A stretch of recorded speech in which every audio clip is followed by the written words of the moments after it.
Bora, galera, mais uma quinta-feira, pontualmente às 20 horas, estamos aqui, Vini Oliveira e eu, mais uma vez. Meu amigo. Meu irmão, meu querido, meu amigo, esse gênio do show business, do audiovisual e absolutamente tudo na vida. Aprendi tudo contigo, né, cara? Mas eu ainda não te ensinei tudo.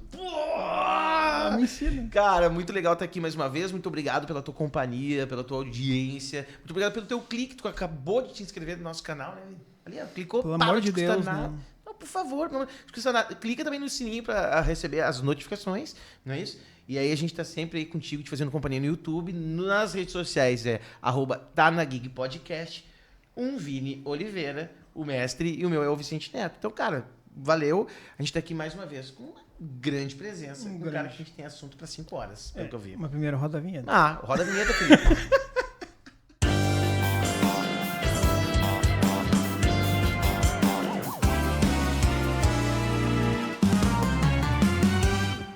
Eu não lembrava de rodar a vinheta, mas rodou a vinheta e a gente tá de volta. Porque eu tô super embalado, cara. Vocês não sabem que hora é e quanto tempo a gente tá aqui.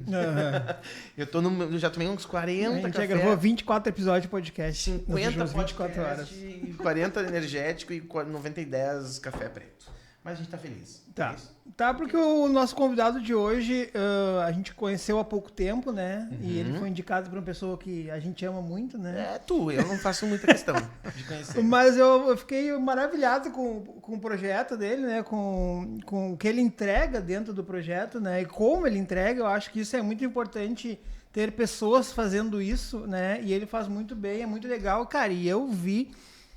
Tu trabalhaste no Eu projeto. trabalhaste, mas eu vi Trabalhaste. 2.000 crianças enlouquecidas cantando e berrando de uma forma assim, ó, ensurdecedora. O Felipe tava lá, ele viu. Que legal. Mas assim, ó, eram uns berros assim que, meu Deus, não importa onde estava o teatro. É mesmo? Tu ficava surdo naquele momento. Era muito legal, era muito que legal. legal. E o nosso convidado de hoje é o Maurício. Maurício!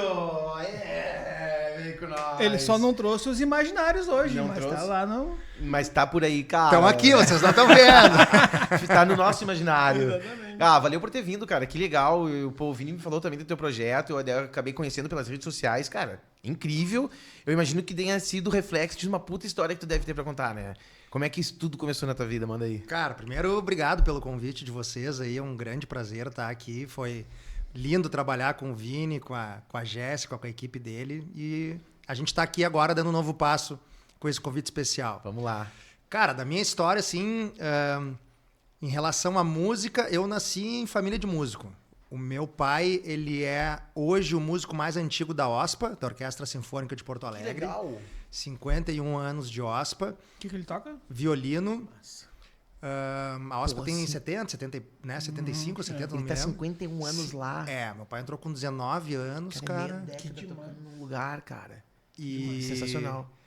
é um cara super benquisto lá, super benquisto. Como é que é o nome dele? Mauro Rec. Pai, um beijão. Mauro, Rec. vamos escrever um livro pra ti, Mauro.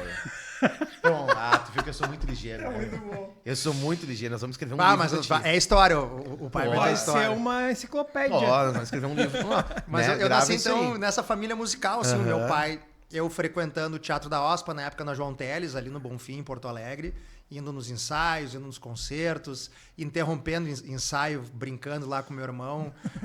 Né? O Teatro da OSPA vazio e a gente brincando de pegar dentro do teatro. O meu avô maestro, ele trabalhava em banco, em Santa Cruz do Sul, no interior, mas ele tinha música também na família de origem alemã e ele fundou a Lira, que era a orquestra de Santa Cruz do Sul, que era um trabalho social, cara. Ele comprou todos os instrumentos, foi selecionando músicos e ele era o maestro lá. Eles tinham apresentações periódicas com essa orquestra.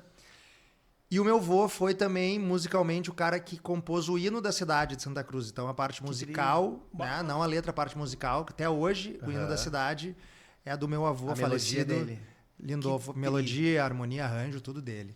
Então eu nasci nessa família de música erudita. E o meu irmão mais velho, 4 anos mais velho que eu, foi uma referência assim da música do rock and roll, do heavy metal, de tudo, do pop, de tudo que eu conheci no início da infância, foi através dele. E o legal assim da parte musical minha é que eu comecei a compor as primeiras músicas antes de me alfabetizar. Olha aí. Então, eu falava pro meu irmão e ele anotava pra mim as letras, porque eu ainda não sabia escrever. Ele já fazia versos também, meu irmão tocou, né? Toca. Como é o nome do teu irmão? Rafael, ele é médico, ele não se tornou músico profissional, mas ele tem a música também, e muito do que eu aprendi da música foi com ele. Mas a gente teve essa parceria, assim, então eu comecei a fazer as primeiras letras, ele anotando pra mim. E, cara, lembranças, assim, dele chegando em casa com...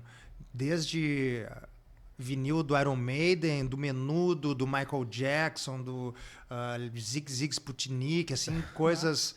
hit, RPM, então tudo de rock pop nacional, internacional. Ele chegava, eu me lembro, era 1 ou 2 vezes por mês que ele voltava no sábado de manhã, assim, com um vinil, e aprendi com ele a escutar e a gostar disso. Mas... Então a música tá no sangue, cara, né? O pai, o avô, o irmão mais velho. E eu comecei a tocar, meu primeiro instrumento foi o violino. Com que idade? Cara, eu devia ter uns 5. Influência, Tenho dúvida se é claro, 4, absoluta influência 5, do teu pai, total óbvio, influência, claro. total. Mandado pelo meu pai. Fui Obrigado a tocar. Obrigado a aprender a tocar violino. Fui obrigado. Antes de escrever. Fui obrigado. No início eu tive aula na escola do tio Zequinha. Então a minha primeira apresentação na Araújo Viana foi tocando violino pela escola do tio Zequinha. Que legal. Quando ele era aberto bancos ainda. de madeira ali. Eu toquei no Araújo quando era aberto. É. Era muito legal. Tipo, eu devia ter uns 5, 6 anos. Aham. E aí depois eu comecei a ter aula com meu pai, porque além de músico da OSPA, ele é professor da escola da OSPA também, de violino. Então eu toquei, cara, assim, eu tinha aula todos os dias, era obrigado a tocar. Muita briga em casa pra não tocar. Imagina. Perder festinha no final de semana se não tocasse. Se tu não chegar com esse número afiado lá amanhã, tu não vai pra festinha sábado. E o meu irmão também tocou violino junto, né, como aluno. Mas eu tinha aula todos os dias, então, em casa, e uma vez por semana na escola da OSPA, e tinha as audições, final de ano, enfim. E isso foi até os 14 anos, mais ou menos. Aí, com 14 anos, cara, eu conheci o Guns N' Roses. E Aí subverteu tudo. Aí começou a desafinar o violino. Cara... Não, e eu ouvia assim, cara, ouvia direto, né? Eu cresci escutando heavy metal e pop, é o que o meu irmão mais escutava. Tipo, rock and roll mesmo, meu irmão não ouvia Rolling Stones, não escutava Beatles, não era um lance que tinha lá em casa. Tinha um vinil da minha tia lá, que tinha Beatles lá, o Let It Be, a gente escutava, assim, mas não era o que tinha no dia a dia. E aí eu fui muito pra essa onda do heavy metal na minha adolescência, assim, até o final da adolescência. Mas quando eu conheci o Guns N' Roses, eu decidi que eu queria tocar. E a primeira música que eu aprendi a tocar foi Knock on Heaven's Door, que não é do Guns N' Roses, né? Mas foi a primeira música que eu aprendi a tocar, tocava com 3 acordes na época. E ali a minha avó me deu um violão e me deu uma guitarra e eu conseguia sair do violino e aí parei, larguei o violino, consegui largar. Nunca mais. Nunca mais, mas, né, a gente depois vai seguir na minha história aqui, mas eu posso dizer assim que graças ao violino, que toda a parte de teoria musical, de harmonia, de entendimento da música, de ouvido, tudo isso foi criado com o tempo que o meu pai me obrigou a tocar. E sabe o que meu pai dizia, cara? Assim, tu vai virar violinista e um dia tu vai me agradecer. E aí eu digo, pai, não virei violinista, mas eu virei músico e eu tô pra te agradecer, porque se não fosse aquilo, talvez eu não tivesse nada da base que me facilitou, cara. Claro. Tanto que eu nunca fui aluno de guitarra ou de violão, fui autodidata em cima daquilo que eu já tinha de conhecimento e a questão técnica, né? Sim. Então, Que legal, tem cara. a história da música, vai até... então, da música erudita até os 14, mais ou menos. Primeiro violão, primeira guitarra. E aí fiz a minha primeira banda e o vocal da minha banda era meu irmão. Então a gente teve 3 bandas, que ele era vocal e outros colegas.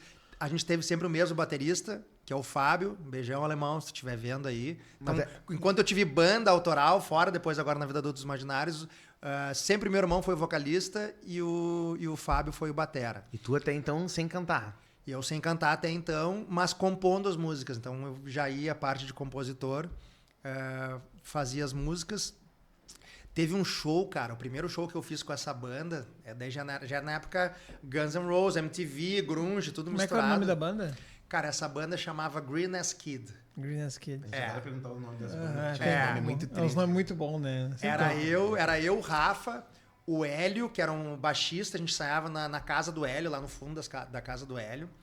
Cara, o Hélio, depois da banda, a gente nunca mais falou e agora faz uns 2 meses ele me procurou e me mandou as músicas. Ah, que legal. A gente retomou o contato. E o Fábio, né, o alemão, que era o batera. Então a gente fez um show eu estudava no Santa Inês e a gente fez um show, foi o maior festival de música que teve até hoje no Santa Inês. Lá em 92, eu acho. 91 ou 92. 91 ou 92. E aí nesse festival a banda que encerrava era Bandalheira com o Duca na guitarra. Olha aí, que trilha. E aí, cara, o alemão, quando eu encontro ele... tinha o grunge, né, cara? Então, o que é? Os caras invadiam o palco, né? Sim, Stage dive, loucura, mosh, era aquilo, né? Nirvana. Então, na minha banda, teve uma hora que eu larguei a guitarra e pulei na galera. Assim. A galera segurou, né? Não abriu. Não foi que nem o Potter do planeta lá. E todos os shows tinha isso, né? Se tu fosse no FICA, em todos os festivais, tinha isso, né? E o alemão Ronaldo, cara, que eu não conheci naquele dia, né? Eu, um adolescente, novinho. O alemão Ronaldo viu meu óculos escuro e pediu emprestado tem coisa que o cara não esquece. Pediu meu óculos emprestado pra cantar o show. E ele cantou o show com óculos. E aí, na hora do Campo Minado, eu invadi o palco, cantei com ele todo o Campo Minado. Tu invadiu? Invadi. E cantei, e ele me deixou, e aí eu cantei todo o Campo Minado com ele. Fuder. Cara, queria muito esse registro. Se alguém tiver do Jazz in Concert, foi o festival de Santa Inês. Tu lembra 91, 92. Se alguém tiver esse material, cara. Cara, raríssimo. Vale ter ouro, esse material, raríssimo. né? Porque tem o nosso show inteiro, que foi o único show que a gente fez com aquela banda. E essa participação com o alemão, com o Duca. Não era uma coisa que registrava fácil, né? Não, que nem hoje. cara, não. Achar alguém que tem um registro Que disso. tenha registrado, tenha guardado e não tenha mofado o VHS, né? VHS, é. Então essa foi a minha história da música. Até esse ponto, daí terminou essa banda. E aí a gente resolveu realizar um sonho que era ter uma banda de heavy metal. Então a gente fez uma banda chamada Pendragon, que era o meu irmão mais velho, eu na guitarra solo, o Diego, que era um colega de colégio, na guitarra base, o Vinícius, no baixo, e o Fábio na bateria de novo. E aí, cara, era só música autoral também. De heavy metal. De heavy metal, bem Que estilo... ano isso, mais ou menos? Cara, aí era 93, 94. E vocês tinham assim, objetivos, ideias, metas? Só vamos tocar pra fazer show? Não, a gente tinha um objetivo... E azarar umas gatas e já era. Ou era, vamos compor, botar música na rádio? Se bem que a Heavy Metal ainda não tinha muita rádio, né? Mas enfim, tinha uma ideia de banda pra projetar ela, assim? Tinha, cara, tinha bem realista, assim. A gente queria tocar na Ipanema e no Rock in Rio, assim, era uma coisa super realista. Assim. Esse era... A Ipanema até era possível, agora o Rock in Rio... o teu sonho era maior que o meu. Quando eu tinha banda de rock, que eu era piá, meu sonho era só tocar no planeta. E detalhe, na época não tinha tido Rock in Rio 2 ainda, né? Meu Deus do céu. Não, cara, a gente queria que a banda tivesse feito sucesso. Claro. Era um sonho de... Sim. Que nem a gurizada... De guri, sonho né? de ser jogador de futebol, sonho de ser ator. A gente queria ter que aquela banda fosse, né, a nossa vida. E era legal a banda. Eu tenho as músicas também. Era uma banda boa, pra uma gurizada de 15 anos. Todas autorais, bem feitas. Tu tem registro, tem gravação? Cara, tem de ensaio. Mas mesmo o ensaio gravado na época, cara, em VHS inteiro, tu consegue escutar, ter uma noção, cara. E foi um trabalho muito legal. Esse trabalho fez com que essas pessoas fossem meus amigos até hoje, cara. Então são grandes amigos de vida, os guris da banda. Isso dá uma agregada, né, na amizade. Que massa isso. E aí tinha um lado de expor emoções, né? De escrever. Eu já escrevia letras mais complexas, assim, sobre questão emocional, sobre sociedade, sobre cultura, sentido da vida. E inglês, porque ela era para ser uma banda internacional, né? Sim, não é. E naquela época as bandas cantavam muito inglês, né? O próprio Manenotti falou que o Acústicos antes era só inglês, né? Ainda mais depois banda que de eles heavy viram metal, comunidade também, né? É o estilo musical, né? O rockabilly, também, era inglês, né? E o heavy metal, até hoje, não tem muita coisa que tu vai ver em português. Não né? é quase impossível. Então E aí? foi aí que nasceu a música, assim, da família, indo do erudito pro popular, pro metal. E aí, cara, terminou o colégio. E aí eu comecei a parar de ouvir heavy metal, comecei a ouvir Rolling Stones, comecei a ouvir Lynyrd Skynyrd, comecei a vir mais um rock clássico e um rock and roll um pouco mais cru, assim. Entrei na faculdade de Direito, foram mudando um pouco dos interesses. A turma que eu andei começou a mudar também. Vai amadurecendo. Cara, não vejo hoje como amadurecendo, assim, vejo como uma mudança de adolescente. A gente entra na faculdade, eu entrei direto do colégio, então eu entrei com 17 anos. Muito imaturo, né? Então, é aquela questão de psicologia dos grupos, assim, tu vai tentando te enquadrar nos grupos. Sim. E era um grupo bem diferente. Mas olha que legal, o Diego e o Vini, a gente entrou junto na faculdade. Ah, legal. De Direito. E aí, paramos de tocar, eu decidi que eu ia morar fora. Então, para poder fazer a faculdade, o que eu fiz? Eu tive que pagar metade da faculdade. Então, eu trabalhei numa rádio, que era a Rádio Aliança, que era a rádio da igreja ali da frente de casa. Pagava bem e eu consegui ajudar a pagar a faculdade com meu pai. E aí a galera que eu andava era outra onda, cara. Então, tipo, agora eu vou ter que ir morar nos Estados Unidos. Eu nunca tinha viajado para fora. Pai músico, mãe dona de casa, 4 irmãos. Então não tinha grana sobrando, assim, né? Então, essa parte de financeira sempre foi uma dificuldade ali de estar sempre correndo atrás.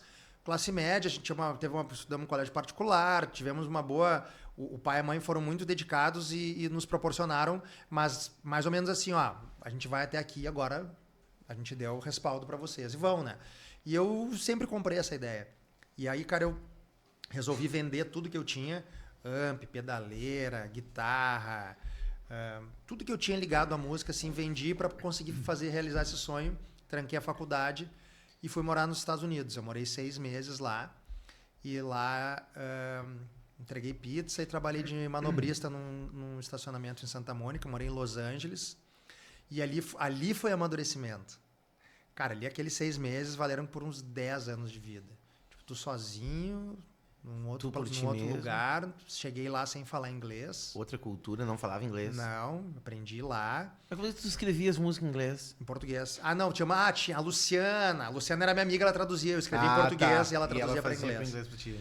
Olha como é o mundo, cara. A Luciana é essa. Eu também fiquei quase 20 anos sem ver ela, cara. E agora a gente tá fazendo faculdade junto, ela é minha colega. Vejo ela todos os dias, eu dou carona pra ela. Caramba, cara. Que ela era minha melhor amiga, ela era metaleira também, ela era minha amigona. E ela traduzia as músicas. Que tria. O negócio de se reencontrar de novo. Esse negócio de se conectar. Então... 6 meses. Morei lá 6 meses. Aí lá tu não fez nada com música? Cara, não fiz nada com música lá. O que aconteceu? Quando eu vendi tudo, eu tinha 18 anos.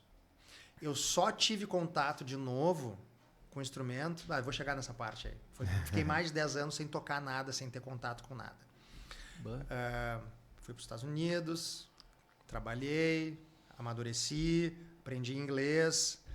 E se tu tem que aprender outra língua, o teu nível de comunicação com as pessoas melhora, o teu nível de entendimento das pessoas melhora, e não só a comunicação verbal. Porque se tu chega num lugar e tu não fala a língua, a primeira comunicação que tu tem, cara, é gestual, facial, né, corporal. Então, e a gente sabe hoje que a maior comunicação não é a verbal, né? O que a gente exterioriza para as pessoas é o que o nosso corpo demonstra. Então, foi uma experiência, assim, muito, muito enriquecedora para o meu crescimento. E eu voltei disposto a terminar a faculdade e abrir o meu escritório. E fiz isso. Aí eu voltei, os caras que eram meus colegas ali estavam na minha frente, né? Então, 1 ano antes de me formar, eu abri um escritório com um cara que já estava se formando, né? E, cara, aí aconteceu um lance muito, muito, muito mágico, que foi questões de timing, né?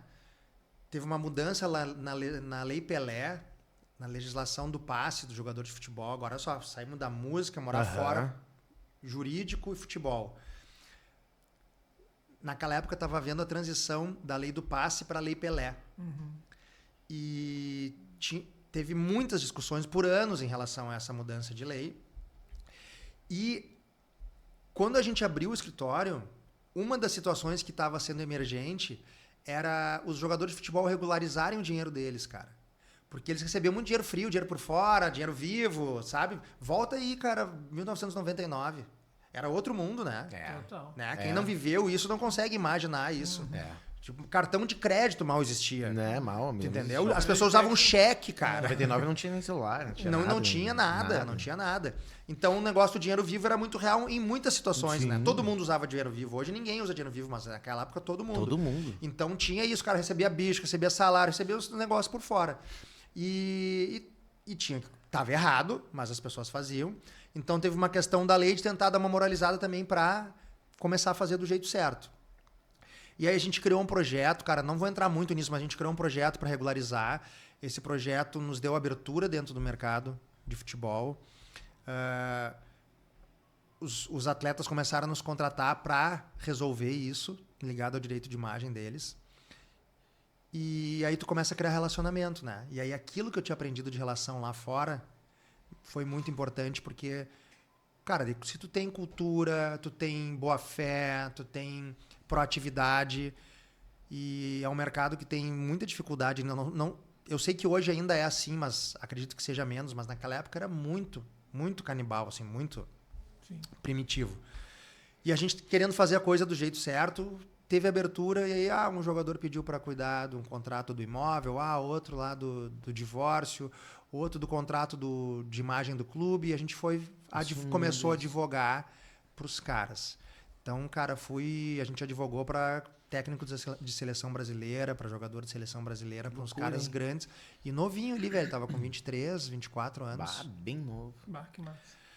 E aí foi um boom, assim, era um negócio que começou a trabalhar para gestão de carreira, que também não tinha na época, só tinha agenciamento. Foi aquela coisa de tentar fazer diferente, cara. Aquela visão de ver como é que tá e o que eu posso tentar fazer diferente. Isso é algo do meu perfil. Hoje eu tenho consciência disso, depois de tudo que eu já vivi, estudei, né, e busquei me capacitar, para saber que a gente é integral, velho. Então, eu não tô aqui dando uma entrevista, tô me entregando para vocês aqui, contando a minha história, dando minha emoção, minha vivência, minha percepção, escutando, né, as perguntas, as colocações. E quando tu faz isso com pessoas que normalmente não recebem isso, às vezes tu tá apresentando algo novo para elas e nós, enquanto seres humanos, precisamos disso, né? Sim. A gente precisa de escuta, a gente precisa falar, mas a gente precisa ser escutado também. E quando tu pega, de repente, acredito que foi isso que aconteceu, pessoas ali que estavam se qualificando para fazer um lance certo, de maneira adequada, sem querer sacanear ninguém, e jovens, novos no mercado, né, sem ter um nome da turma que já não funcionava muito bem. Foi legal, cara, e ali foi uma carreira que foi até 2014. Então, eu comecei trabalhando como advogado, depois fiz algumas questões de agenciamento para uma empresa de investimento em futebol. Saí dessa empresa que eu abri em 2005 e tudo isso sem contato com a música. Então, lembra, 96. Sim. Que eu vendi, fui morar nos Estados Unidos em 97, voltei, me formei. 2005 saí da empresa, fui trabalhar com um cara que era nosso cliente, que quis fazer um negócio comigo. A gente abriu uma outra empresa. Fui morar em Belo Horizonte de 2007 até 2011. Nesse meio tempo, trabalhei como executivo internacional. Para tu ter ideia, cara, nessa carreira do futebol, eu fui 45 vezes para a Europa. Todas elas a trabalho, nenhuma a passeio. Todo clube pagando, né? A empresa pagando. Mas foram 45 vezes, cara. Nesse meio tempo, eu aprendi a falar, melhorei meu espanhol e aprendi a falar italiano. Então, eu falava inglês, italiano e espanhol na Europa toda, nesses negócios. E cada uma dessas vezes que eu fui, eu nunca calculei exato, mas foram mais de 200 viagens internas. Então, foi muita viagem, cara. Foi muita viagem, foi muita milha.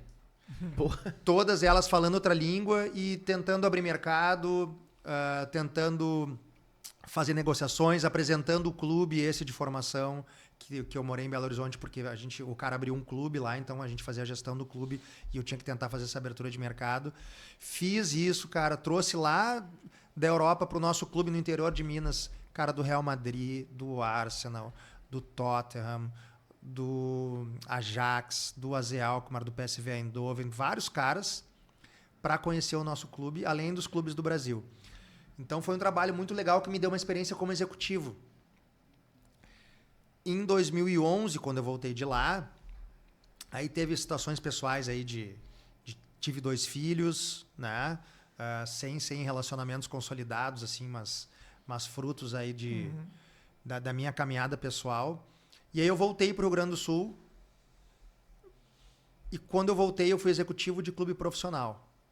Em 2011 eu voltei para o Rio Grande do Sul para ser executivo de clube profissional. Aí eu fiz isso até 2014. Em 2014, quando eu cheguei no auge, foi um trabalho muito bom aqui no Novo Hamburgo. Sabe aquele time que foi campeão da Copinha no final do ano, que é do segundo semestre, e aí no ano seguinte perdeu para o Grêmio nos pênaltis na Arena? Não sei se vocês acompanham futebol. Sim. E aquele time eu que tinha montado ele com um treinador, a minha equipe, a minha gestão tinha montado aquele time. Só que antes de começar aquele Campeonato Gaúcho, em dezembro de 14, eu decidi sair do futebol. E no outro ano o Novo Hamburgo foi campeão contra o Inter, não foi? No outro ano, o Novo Hamburgo perdeu para o Grêmio na Arena, nos pênaltis, e depois foi campeão. Isso. Mas foi um trabalho muito bom. E aquele trabalho me deu o convite para trabalhar na Série A, como executivo. Então, cara, é o sonho que eu queria na época. E eu não aceitei, porque eu decidi que eu ia sair do futebol. E, pô, cara, por que tu decidiu sair do futebol quando tu chegou, né? Porque, cara, porque foi tanto estresse acumulado ao longo desses 15 anos e participar de almoços, de reuniões, de negociações que me faziam mal, cara, coisas que não foram boas, assim, mentalmente pra mim. E como eu tinha aquele objetivo de sucesso e financeiro, e eu fui alcançando isso, né? Fui galgando lentamente, e fui chegando. E, pô, agora quando chegou a hora da cereja pra tu ir, tu não vai. Cara, é porque eu tava num nível de estresse que eu vi que não valia mais a pena. Não valia mais a pena. Loucura. E ali, cara, ali vai começar a parte mais legal da nossa conversa. Quando eu saí e por que eu saí. Porque a minha família, cara, não era uma família abastada, né? Falei, pai músico, mãe dona de casa, 3 irmãos, mas uma família unida, cara, uma família cheia de afeto, de cuidado, pai e mãe presente. A gente foi super cuidado, super amado, super orientado. Isso foi muito bom, sou muito grato aos meus pais, aos meus irmãos, pela família que eu tenho.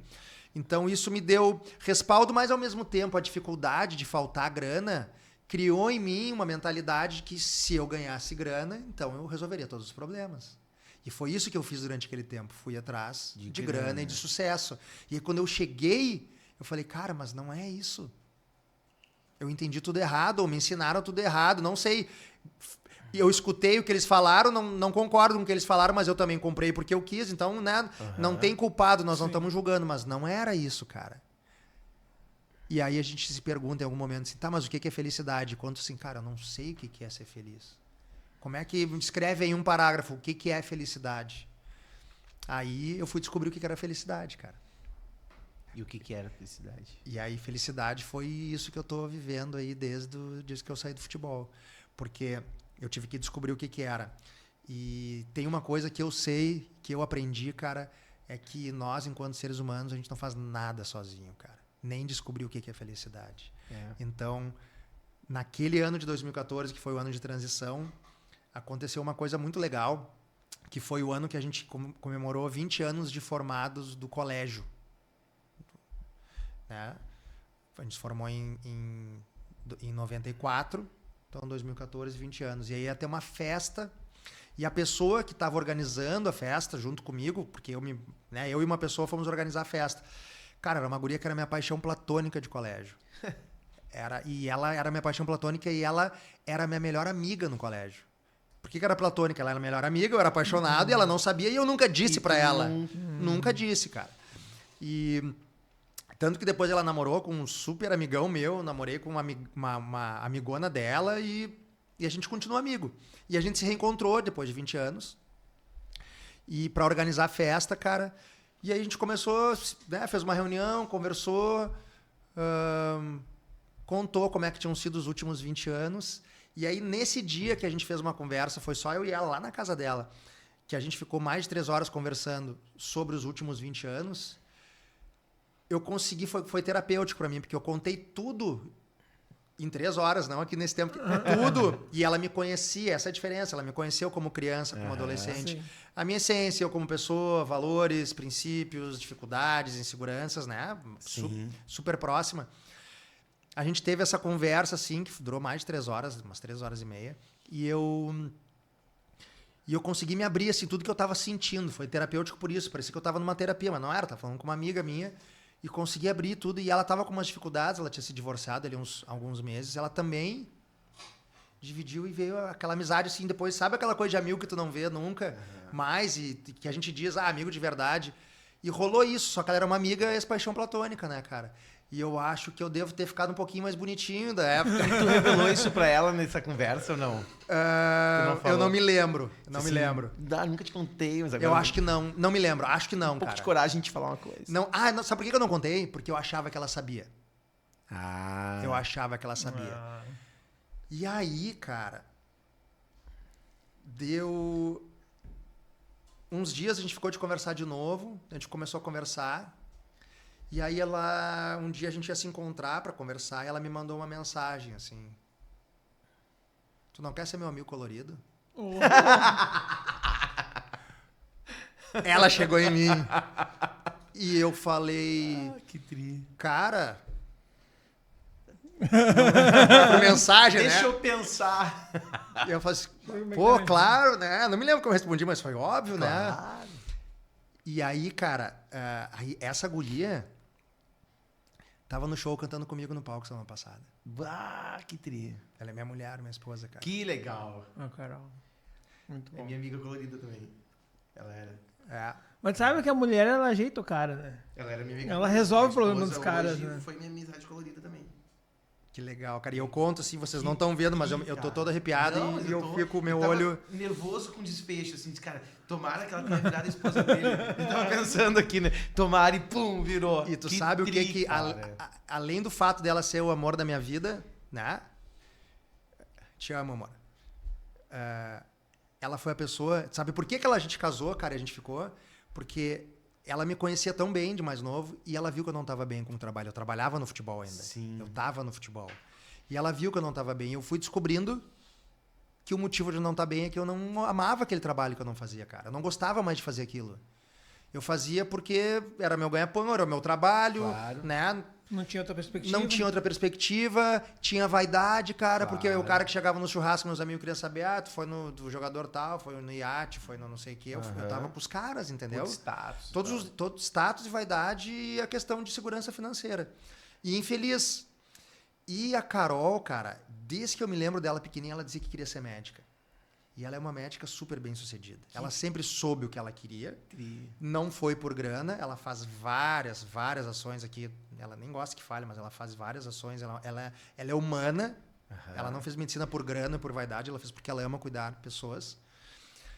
E aí ela me perguntou assim, porque para ela não faz sentido o que eu tava vivendo. Claro. Tá, mas assim, se tu não tá feliz, por que tu tá fazendo isso, né? Que é uma pergunta simples. E aí eu contei, porque grana, medo de perder, de as pessoas perderem interesse em mim, medo de o que eu vou fazer, de inseguranças, tudo ligado à insegurança. E ela perguntou, tá, mas tu tá com problema de dinheiro? Ou tu tá organizado? Eu falei, não, eu tô organizado. E tu acha que tu conseguiria ficar um tempo sem trabalhar para conseguir pensar o que é que tu quer fazer e recomeçar? Eu falei, sim, conseguiria. Tá, mas então por que tu não para? E aí a gente tava junto, né? E aí não foi no mesmo dia, assim, daí numa outra vez ela falou assim, olha só, tu me disse que tu tava infeliz, eu tô vendo que tu tá infeliz, porque tu sai não estando a fim de sair e quando tu volta tu tá muito irritado. Tipo, tá insuportavelmente irritado. Olha que legal, né? Ela não vazou dela, assim, tu tá insuportavelmente irritado. E eu tô num momento da minha vida que eu também tô reconstruindo, mas eu sei o que eu quero. E apesar, a gente se ama, mas eu não sei se a gente vai conseguir ficar junto desse jeito. Importante essa honestidade, né? Muito Às honesto. vezes a pessoa não só sei sai embora e não fala, né? Maturidade, não isso, é respeito, né, cara, pela pessoa. Tu dizer, olha só, eu tô sentindo isso, eu te amo, mas eu não sei se vai dar, porque tá muito desconectado, tu tá, Sim. sabe? E eu sei que eu tava assim. E aí quando eu tinha dito, né, medo de todas aquelas situações. E ela falou, olha, se é só medo que tu tá, então eu quero dizer que eu tô contigo. Não importa o que aconteceu, eu tô contigo. Se tu precisa de uma mão, né, se pedir alguém estenda a mão para tu poder fazer uma transição, eu tô aqui, a minha mão tá aqui e eu quero ficar contigo. Então tu tem que pensar, cara, ali foi assim, tipo, cara, por que eu não, o que tá faltando para eu fazer essa transição? Tá faltando que ela. eu queria. Não, normalmente tá faltando o respaldo, né? Tu precisa de Respaldo. apoio. Exatamente. E eu tinha já isso. E aí eu consegui decidir que eu ia deixar sair daquela carreira. Tava renovando meu contrato, tinha montado o grupo pro Gauchão do ano seguinte e tinha uma situação com a minha filha acontecendo bem importante, né? Que não tem por que eu abrir aqui e que ela ia precisar da minha companhia, eu ia precisar ficar com ela. Então juntou isso e aí dia 14 de dezembro, 16 de dezembro, eu já nem lembro, antes eu lembrava de cor ali, dia 14, 15, 16 de dezembro, eu pedi demissão de 2024, de 2014.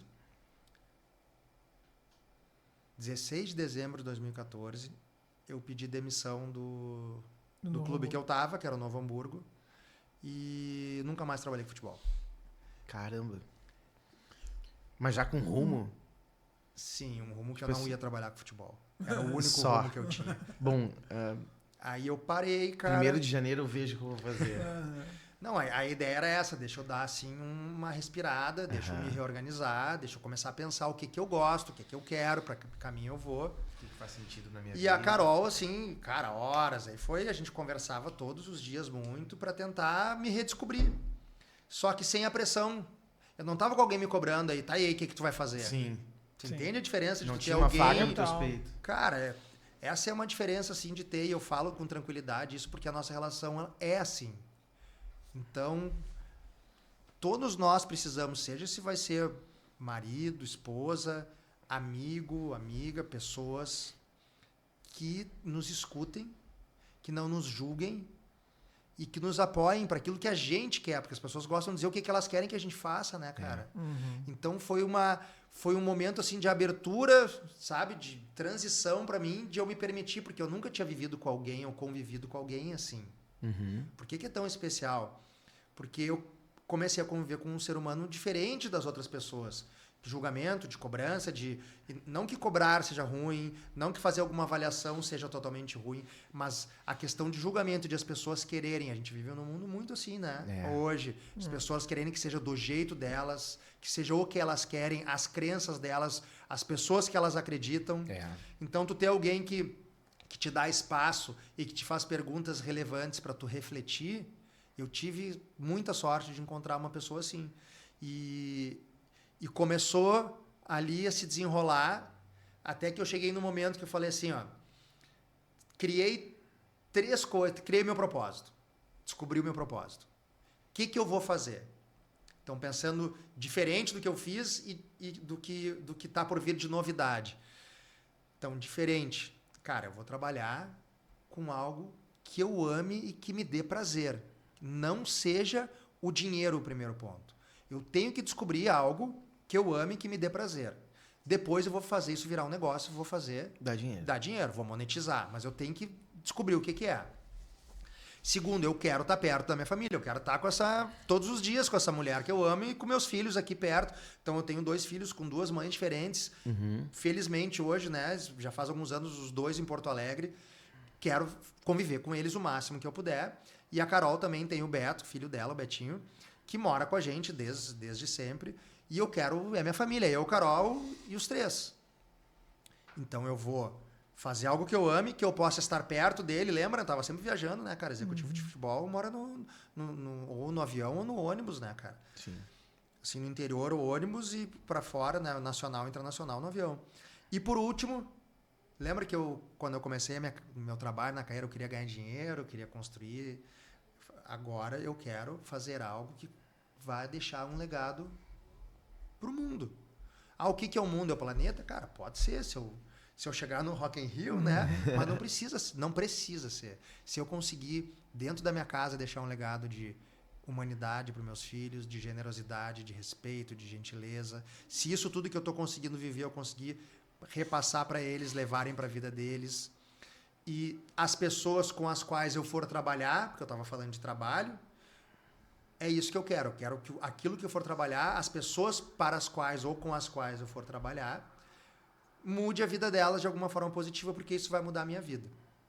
Então, criei o propósito. Qual foi o propósito? Nova fase de vida. Fazer algo por amor, não por grana. Estar perto da minha família, não ausente de casa. E fazer algo que vá deixar algo para o mundo, não só na minha conta bancária. E aí, quais são as coisas que eu amo fazer? E aí foi, de novo, seguindo, conversando. Cara, música. Voltei para música. Qual música? Que tipo de música? Para tocar onde? Para qual público? Aí foi outra reflexão. E aí, cara, as crianças pequenas. A Duda tinha 3 anos. A Duda tinha 3 para 4. O João e o Beto estavam com 6. Música para criança. Vou estudar o mercado infantil. É um dos mercados que mais movimenta grana no entretenimento. É o infantil. Mas naquela época, 2014, 15? 2015. Aquela época que a Galinha Pitadinha tava nascendo, bombando. Mas olha que interessante. Não foi por isso que eu fiz. Foi porque o que eu tenho? Eu tenho que descobrir o que eu gosto e como vou ganhar dinheiro. Sim. Então eu descobri a música. O que eu quero? Eu quero tocar no Rock in Rio. Eu não quero mais tocar no Rock in Rio. Não é. Quero tocar em barzinho. Eu também não quero, porque daí eu vou estar na noite fora. De noite eu quero estar em casa. Isso. E aí foi construindo a rotina de músico, né? A gente agora tá num podcast que fala muita música, da rotina do músico. O músico também viaja. Viaja muito. Né? O músico toca na noite. O músico não tem final de semana em casa. Não tem final de semana em casa. E eu queria ter isso. E aí o que eu vou fazer? Vou ter que tocar de dia, vou ter que tocar durante a semana. Gosto de criança, sempre que ser pai. Acho que o mundo tem um monte de coisa que dá pra gente melhorar. Mais fácil tentar plantar sementes nas crianças do que nos adultos. E foi através disso, cara, que eu fui começando a criar a ideia de fazer um projeto musical infantil. Então, o Maurícios Imaginários, ele começou sendo apenas um projeto musical infantil, e o primeiro nome do projeto era Sagui Canário. Legal o nome, né? Os nomes, né? Sagui Canário. Imagina uma Eu amo esse nome, eu não vou fazer uma música com esse nome. legal esse nome, cara. Era Sagui Canário. Tá registrado aqui, ninguém pega essa marca aí. Era pra ser Sagui Canário. Eu tenho um vídeo gravando, o primeiro vídeo que eu fiz a primeira música. Esses dias eu vi lá, mostrei pra Carol, nós na praia, eu fiz a primeira música. Falei, essa música aqui é um protótipo pro projeto Sagui Canário, que talvez vai mudar de nome. Cara, e foi indo até que eu decidi, então, qual seria o formato das músicas, sobre o que eu falaria, como seria a questão de estilo musical. Então, a primeira definição foi, vou gravar um álbum com músicas em estilos diferentes e que as letras falem sobre isso que eu tô querendo levar para o mundo, cara. Falar sobre respeito, falar sobre natureza, falar sobre um mundo melhor, o que a gente pode fazer para ter um mundo melhor, sobre imaginação, sobre criatividade, sobre rimas, sobre coisas que eu vivo dentro de casa. Então a Carolina sempre dizia para as crianças, quando elas acordavam assim, bom dia, luz do meu dia.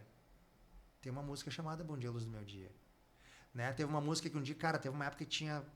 Assim, ficou mais de um mês chovendo todos os dias, cara. Aí nós tava na cama, todo mundo com o violão, fiz a para-chuva. Botei o celular para gravar, eu fiz na hora a música, assim. Porque o que eu amo é conseguir entrar no estado de flow no que eu tô fazendo. É louco, né? Porque todo mundo gosta disso, né? Uhum. Mas quando eu tô nos momentos disponível, assim, que eu me abro para compor, cara, eu componho muito. E muito rápido. E coisas que eu gosto. Então... eu fiz super rápido aquele álbum e foram músicas, uma música em cada estilo. Então, tem um rock, tem um rock gaúcho, tem uma valsa misturada com um baião, com um shot. Não, tem um shot misturado com um baião, tem uma valsa, tem uma mais pop, tem uma acústica. E fiz o álbum em cima disso, com as músicas. E quando estava gravando o álbum... a Carolina falou assim, por que a gente não cria uns personagens? Carolina, por quê? Porque Maurício e os Imaginários é Maurício, Carol e os Imaginários, na verdade. Só que como ela tem outra profissão, ela tem outro trabalho, ela não se dedica integralmente a isso. Ela falou, não, o projeto é teu, mas eu vou estar contigo. Porque eu pedia que eu preciso, tu comigo aqui, me dá segurança ainda, deixa daqui a pouco eu te libero. E aí eu compus as músicas, gravei as músicas e ela perguntou por que a gente não faz os personagens.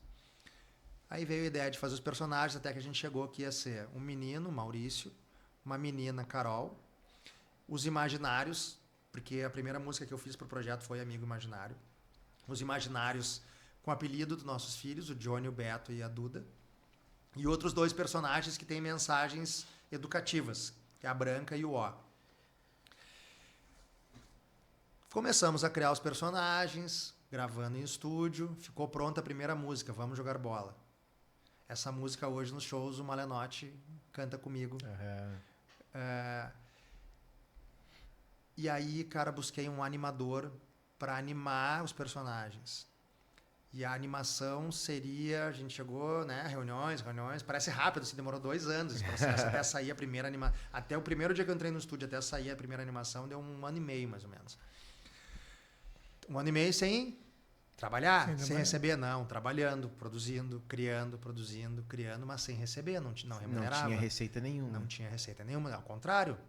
Tinham despesas. Despesas, estúdio e, vocês sabem, o preço de uma animação 3D caro. com criação de personagem autoral. Animação do caro. zero, rigar, tudo, né, cara? E aí fizemos, então, a animação do Vamos Jogar Bola. Ficou pronta a animação, temos os personagens, temos a primeira música, o álbum tá quase pronto. O que nós vamos fazer com isso? Aí a Carolina perguntou, por que a gente não escreve uns livros? Porque, olha só, os conteúdos são todos educativos das músicas, as letras das músicas. As músicas são muito boas para ouvir para a família, para as crianças e os pais ouvirem juntos. Não é aquelas músicas repetitivas, não vou falar nome mas tem umas músicas que fica assim 2 minutos falando 2 palavras a mesma música. Isso daí não é educativo, né, cara? Sim. Não vou julgar a arte da pessoa, mas eu tô pensando em educação, porque a gente queria trabalhar com educação, com desenvolvimento humano por meio da arte, música, audiovisual e os livros. Aí o formato dos livros, até decidir como é que ia ser os livros, tanto que o primeiro formato, vamos fazer as letras das músicas em livro. Tipo, super criativo, né? Não, né, cara? E aí veio a ideia, isso é muito interessante, poucas pessoas sabem. A gente já tinha animação do Vamos Jogar Bola pronta e a gente resolveu fazer um livro que se conectasse com a música, com a história, com a animação. E aí a gente fez um livro que conta a história antes do jogo, porque a animação do Vamos Jogar Bola é eles saindo de casa e indo jogar bola. E aí a gente fez a história antes do jogo de futebol. E aí a história fala sobre arrumar a cama, sobre escutar os pais, sobre não fazer só o que quer. O Maurício queria só brincar no meio da história, queria jogar bola e saiu de casa, não tomou café da manhã, deixou a mãe dele falando sozinha, passou na casa da Carol, deixou a Carol falando sozinha. Aí ele tava com os Imaginários lá todo vaidoso no campo, porque ele ia fazer um golaço, ia pra torcida, daqui a pouco, bum, ele cai assim, tonto. Aí ele conversa com os Imaginários, estava com fome, não tomou café. Pô, lição, tem que voltar para casa. Né? Que legal. E aí termina o jogo e assim seguiram Maurício, Carol e os Imaginários em direção ao campinho. Aí termina, tem um QR Code. Hoje tem QR Code em tudo, cara. Na época não existia isso. Sim. 2015, 2016. QR Code atrás. O que é? Livro termina eles indo pro campinho. Livro eles indo pro campinho e tendo o jogo de futebol. Do Vamos Jogar Bola. E ali surgiu, assim, a alma do projeto. Né? A alma do projeto, que é, então, um projeto transmídia. Nós vamos misturar literatura com música, com conteúdos que se conectam, mas que são interdependentes, né? São diferentes, mas se conectam. Misturando animação, música e literatura. Sensacional. Comecei a validar nas escolas. Comecei devagarinho. Primeira escola que a gente fez, escola onde eu e a Carolina estudamos e onde o Beto e a Duda estudam. Apresentamos o projeto, porque para entrar na educação não é tão simples, né, cara? Primeiro que tem um monte de projeto comercial, que é para vender produto, e não era o nosso... Claro que a gente também queria que isso virasse outros produtos, mas o livro, quando a Carolina sugeriu o livro, e quando a gente decidiu fazer o livro, nós temos um viés de educação aqui. A gente não está falando só de entretenimento, de cultura. A A gente está falando de criar valores na criança, valores na família, valores que a escola trabalha. A gente tinha filhos na escola, as escolas estão falando disso aqui que a gente está falando. Então, quando a gente recebeu a chancela da educação, cara, a gente começou em vários colégios, várias escolas de Porto Alegre, escola aqui de Canoas. Tive esse ano aqui na Cristo Redentor, que é uma escola privada da Rede Ubra aqui perto. Com pequenas oficinas, Feira do Livro de Porto Alegre, Feira de Livro das escolas. Mas o que eu queria mesmo eram os grandes shows, né? Então, de 2016 até 2020, foram só trabalhos menores dentro das escolas. E aí veio um viés diferente no meio do caminho, que uma nutricionista que trabalhava lá na clínica da Carolina e saiu depois, ela foi trabalhar em nutrição numa associação beneficente de crianças, de famílias em situação de vulnerabilidade. E ela me convidou um dia, tu não quer vir aqui fazer alguma coisa com as crianças? Aquilo me tocou, né, cara? Só que eu sem ganhar grana, eu gastando grana. Mas eu quero fazer. E aí eu tive a ideia de convidar amigos meus para comprarem os meus livros e eu dar de graça os shows nas escolas. Então eu comecei com 50, 100, 300 livros que meus amigos compravam, amigos e conhecidos, né, de pais de outras pessoas começaram, comprava os livros, emitia a nota, mandava pro cara, né, e pedia para ele, olha só, eu preciso que tu vá junto lá na ação, porque é uma ação nossa. Tu tá dando os livros, porque daí um livro é uma forma de eu estar me monetizando, e eu vou dar os shows de graça. Então tu dá os livros e eu dou as oficinas. E começou 2018, 2019, pandemia. E aí, cara, só um parênteses assim, ó. A última pessoa a voltar a trabalhar dentro de uma escola no pós-pandemia foram pessoas terceirizadas que nem eu. Claro. Eu não sei se vocês lembram, as crianças, professores, crianças, os pais não entravam na escola. Quase 2 anos, os pais começaram a voltar e não tinha esse trânsito de pessoas, cara. Então eu saí, eu entrei numa escola em 19, 22 que eu consegui voltar para alguma escola de maneira formal. E assim, para não deixar passar, no meio da pandemia eu consegui fazer, teve um período ali que as escolas iam voltar, que eu consegui fazer uma ação, a única ação que eu fiz foi uma ação social, numa associação beneficente ali na Ipiranga, nesse modelo também, que 2 pessoas compraram os livros e fui lá, face shield, lembra que tinha que usar na pandemia? E ali começou a se criar um viés dessa parte social de conseguir impactar essas crianças, cara. Porque, querendo ou não, quando tu vai numa escola privada, o público, aquelas famílias, normalmente, aquelas crianças já têm acesso a vários tipos de conteúdo. Vários tipos de livros. Tem criança que tem em casa mais livro que biblioteca de escola pública, entendeu? Vários tipos de livros, vários tipos de brinquedos, vários tipos de viagens, de experiências, de shows, de teatro, lugares que vão e que o pessoal da rede pública normalmente tem muito pouco acesso e muitos não têm acesso nenhum. E aquilo começou a me ligar um alerta assim, cara, eu quero mudar o mundo, assim, quero tentar impactar, mas eu sei que quando eu vou numa escola privada a gente está transformando de alguma maneira ali e a gente segue fazendo isso, mas eu sei que o impacto que vai ter nas outras crianças vai ser diferente. Eu não estou falando de maior ou menor, estou falando de diferente, porque elas não têm acesso e não convivem com isso. Né? Vou fazer um show no teatro da Fevale, que nem teve semana passada. Era só a escola pública. E algumas crianças da escola de dentro da Fevale. Cara, se eu for pegar as escolas privadas da rede privada de Porto Alegre ou de Canoas, das principais, aquelas crianças às vezes vão no show, elas já viram Mickey, elas já foram pra Disney, elas já foram no Snowland, elas já foram nos lugares que Beto é Carreiro mais uma vez por ano. é mais elas acham legal, é massa, legal, entendeu? Não tem como não gostar, mas não vai ser o mesmo impacto que vai ter para elas. Impacto emocional, né? Então o que eu quero gerar é o impacto de levar para quem não tem, e aí começou lá nessa forma pequena, até que passou a pandemia. Em 2022 veio um calendário integral de 1 ano de eventos em Porto Alegre, dos 250 anos de Porto Alegre. E esse calendário não tinha nenhum evento infantil. Pô, aniversário da cidade, né, cara? Não tinha, assim, de grande impacto. Tinha eventos infantis, né? Não quero ser injusto, mas não tinha um super grande evento. Até porque é difícil de ter. E aí o secretário, na época, me convidou para fazer o maior evento infantil dos 250 anos de Porto Alegre.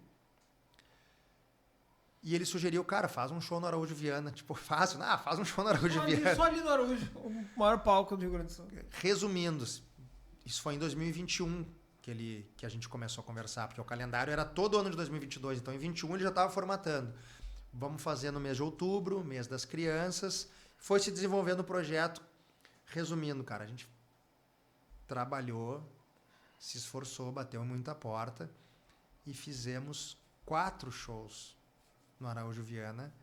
4 sessões. 4 sessões, uma de manhã e uma de tarde, no dia 10, não vou esquecer a data, 10 de outubro, foi uma segunda-feira, 10 de outubro de 2022, e depois 2 semanas, que nem foi esse ano, 24 de outubro de 2022, em torno de 7 mil crianças a gente impactou. Imagina, cara.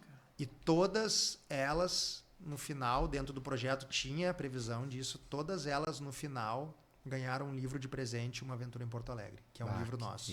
Então a gente fez aquele livro, na verdade, para o aniversário de Porto Alegre. Que trino. Então foram mais de 6 mil livros, né? E mais de 6 mil crianças que nessas 4 sessões foram impactadas. Tem professores até hoje que vêm. A gente fez agora... O que aconteceu? A gente ia fazer... Foi 24. Perdão, foi 22, né? 22. 23... Mesmo tipo de projeto, 2 shows no Teatro da Fiergs, no teatro que era do SESI na época, né? No Teatro da Fiergs, 23. 24, enchentes. Não fizemos espetáculos de grande porte. E aí a gente começou a trabalhar no final do ano passado, no início desse ano, e esse ano, felizmente, um projeto fantástico, cara, grandioso, de coragem da Fiergs e do SESI, que nos contratou para fazer 4 shows, 2 no Teatro da Fiergs para crianças de Porto Alegre, Cachoeirinha, Gravataí, e mais 2 no Teatro da Fevale, e foi a primeira vez daí que a gente fez no Teatro da Fevale, e que a gente teve a oportunidade de conhecer o Vini. Também 2 shows, manhã e tarde. Então, na Fevale, pelo cálculo que nos deram, deu em torno de 2.600 crianças. E na Fiergs, 2.200, eu acho, 2.100 Que crianças. tri, cara. E, cara, eu queria ter a oportunidade de fazer todos os meses, em vários lugares. Porque tem algo que eu tenho certeza que eu entrego para essas crianças, eu representando toda a equipe, né? Porque tem dezenas de pessoas trabalhando ali para que isso dê certo. O Reinheimer que faz o som dele. Ah, que legal. O Reinheimer faz o som, o Juninho faz luz, o Otávio, o Tavinho faz O Tavinho gravei no Musitec, todo o álbum lá com ele, desde lá ele vem comigo todos os shows, ele fez a direção geral e a parte de produção. E é uma super banda, né, cara? O Claudinho Furman na guitarra, o Dani Vargas na batera, o Bruno Vargas no baixo e o Jackson nos teclados. Os caras aí de banda que tocou no Rock in Rio, né, cara? Sim, a banda é maravilhosa. E o telão lá do pessoal da Enled, que fez o telão sempre, peço que seja deles, que a gente já conhece a equipe, porque o show, ele é todo ele... Bom, vocês são da área, né, cara? É o show todo ele com clique, cara. Todo ele marcado, inteiro. Todo eu não olho pro telão. Tudo que está acontecendo no telão está sendo feito no tempo. Então, todas as músicas... Então, se eu pegar uma música da manhã e da tarde, botar o áudio numa na outra, cara, não muda. Sim. Porque tem trilha, então tem as trilhas e tem o clique. Então, ela é tocada sempre... A nota X vai estar sempre na hora que aparecer a fumaça tal. Sim. Entendeu? Então, e entre as músicas é a hora que eu faço a conexão com as crianças falando as mensagens. Sobre o que a música falou, sobre o que a próxima vai falar, e um pano de fundo com animações também, com ilustrações digitais que a gente fez, no caso desse show, né, que é Uma Aventura em Porto Alegre, que a gente fez de de Porto Alegre. Então, na época, eu e o Thiago da Napalm, que é o cara que faz todas as animações dos personagens, a gente rodou Porto Alegre, fez aí centenas de fotos e depois selecionou e tratou as fotos que viraram as ilustrações do livro e de alguns pedaços do show. Caramba, velho. É impressionante, né? Que puta história. Passou 1 hora e pra mim parece que passou 5 minutos. Exatamente. Caramba, velho. E eu acho massa porque Passou 1 hora já. Sim, cara. Parece que passou 10 minutos. Pra mim parece que passou 5. Cara, vidrei na história, assim, eu criei storytelling na minha cabeça toda, eu via cenas, assim. Caramba, cara. E o que a gente precisa, cara? A gente precisa mudar. mudar o mundo, cara. Como? Não é mudando o mundo inteiro, cara. É que nem um barco, velho. Tu pega o leme, tu muda aqui, ó, 1 grau, velho. Tu não vai ver na hora aqui. Mas quando ele chegar lá do Lá outro na lado frente tu do vai ver. continente, tu vai ver toda a diferença É. que fez, entendeu? É isso que eu acredito que a gente muda o mundo, Isso, cara. cara. E aí, o que eu fiz nesse meio tempo, cara? Eu falei assim, cara, eu tenho que me preparar, porque eu tenho uma formação como advogado, tenho uma formação comercial, em línguas, em gestão, toda essa parte empresarial, comercial, tudo isso, legal. Mas as mensagens que eu tô falando, cara, eu tô falando de filosofia, tô falando de psicologia, tô falando de neurociência. E aí, o que eu fiz enquanto o projeto se desenvolveu? Cara, fiz um mestrado em Psicologia e Saúde Mental pela Universidade Federal de Ciências da Saúde. Tenho um artigo internacional publicado na área de autorregulação emocional, autocompaixão, bem-estar. Sou um estudioso profundo de psicologia positiva e de filosofia. Fiz uma extensão em Harvard, em filosofia e ética. Fiz uma extensão em Yale, em psicologia positiva, ciência do bem-estar. Estou fazendo agora, estou terminando o 3º ano da faculdade de psicologia, estou fazendo outra faculdade. Que massa. Estou terminando agora outro pós em neurociência pela PUC, TCC agora para entregar até o final do ano. Fora vários cursos menores que eu fiz. Lendo, estudando e o mais importante, cara. Todas as ações que eu faço são o melhor momento da minha vida. Se tem algo que eu posso dividir com vocês, assim, e que eu falo nas minhas palestras, porque eu tenho um trabalho com as crianças, eu nem contei ainda, né, cara, que eu tenho um outro trabalho como consultor e palestrante na área de desenvolvimento de saúde mental e psicoeducação. Então, eu estava fazendo show lá na Fevale semana passada. Essa semana fiz 3 palestras numa indústria para a parte de saúde mental para os colaboradores. Galera, chão de fábrica, linguagem acessível para transformar sobre aquilo que eu falo para as crianças com outra linguagem baseada em ciência. Amanhã eu tenho uma palestra para o pessoal do mercado financeiro e na outra semana eu tenho lá para atender as crianças de uma associação beneficente, que vão ser 60 crianças em cadeiras de rodas, com necessidades especiais, com deficiências múltiplas, e que todas elas, eu tenho certeza que são boas. Sabe por quê, cara? Porque quando eu vou fazer alguma coisa, isso que eu descobri que fez a diferença, não importa o que eu vou fazer, cara. Eu vou dar o meu melhor naquilo que eu estiver fazendo. Hoje, quando eu estava vindo para cá, claro que é um bate-papo, é tranquilo, mas eu falei, cara, hoje vai ser o podcast mais legal que foi feito, porque eu vou estar do meu melhor jeito lá para fazer. Talvez para quem vai ouvir, tem gente que vai achar chato, cara. Sempre alguém vai achar chato. Tem gente que vai amar, cara. Sempre tem gente que vai amar. A mensagem que eu tenho da minha vida, cara, não importa o que tu faça. Sempre vai ter gente que vai gostar. E sempre vai ter gente que não vai gostar. Então eu não tenho que fazer nada pensando se vão gostar ou não. Eu tenho que fazer algo que eu acredito, cara, que venha de dentro de mim, que seja de coração, que tenha evidência social, que tenha evidência científica, se possível, e que eu entregue da melhor forma que eu puder. Então eu vou cantar para a criança, a vaquinha e o porquinho se respeitam. Eu vou falar lá no chão de fábrica sobre a questão que somos todos humanos iguais, cara, e somos todos únicos, porque enquanto espécie todo mundo é ser humano, mas enquanto pessoa não existe ninguém igual, é todo mundo diferente. E explicar o que isso significa e como é que isso impacta na nossa vida, no nosso dia a dia. E amanhã lá no mercado financeiro, cara, eu vou ter que falar sobre proatividade e gestão emocional para conseguir impactar e captação de novos clientes. Só que o que está ligado por trás disso tudo, cara? Nós, cara. Pessoas. Seres humanos. E o que a gente precisa? Eu fico muito grato, vocês estão fazendo muito bem hoje. A gente precisa de pessoas que nos escutem, Que bom que alguém tá pedindo pra ouvir a história, cara. Porque tu que tá ouvindo agora a história, que não tá achando chato, tu que tá curtindo, talvez algo que eu falei, que o Vicente falou, que o Vini falou aqui, vai transformar o teu dia, cara. É isso. E se transformar o teu dia, já transformou a tua vida, porque a tua vida é feita de muitos dias. Isso que as pessoas têm que transformar a vida. A gente tem que transformar um momento de cada vez. Para transformar um hábito, eu tenho que fazer uma pequena mudança. Para transformar muitos hábitos, eu tenho que escolher um para transformar primeiro.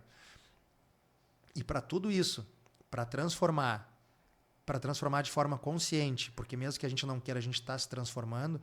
Eu, quando saí daqui hoje, eu não sou o mesmo cara que entrou. O meu pelo não é do mesmo tamanho, o meu sangue não é mais o mesmo, tem célula que já morreu e outra célula que já cresceu. A gente não pensa nisso, mas enquanto mais a gente tiver consciência que a gente está em constante transformação, cara, e que no fundo a gente não tem controle de quase nada. Eu não tenho controle sobre o que vocês estão me olhando agora, cara, eu não tenho nem ideia do que vocês estão pensando, cara. Eu não controlo nada. Eu tô indo para casa, eu pedi pro meu filho fazer alguma atividade lá. Eu tenho controle se ele vai fazer ou se ele não vai fazer? Não tenho. Eu tenho controle sobre o que as pessoas vão fazer. Eu tenho controle no clima lá fora, cara.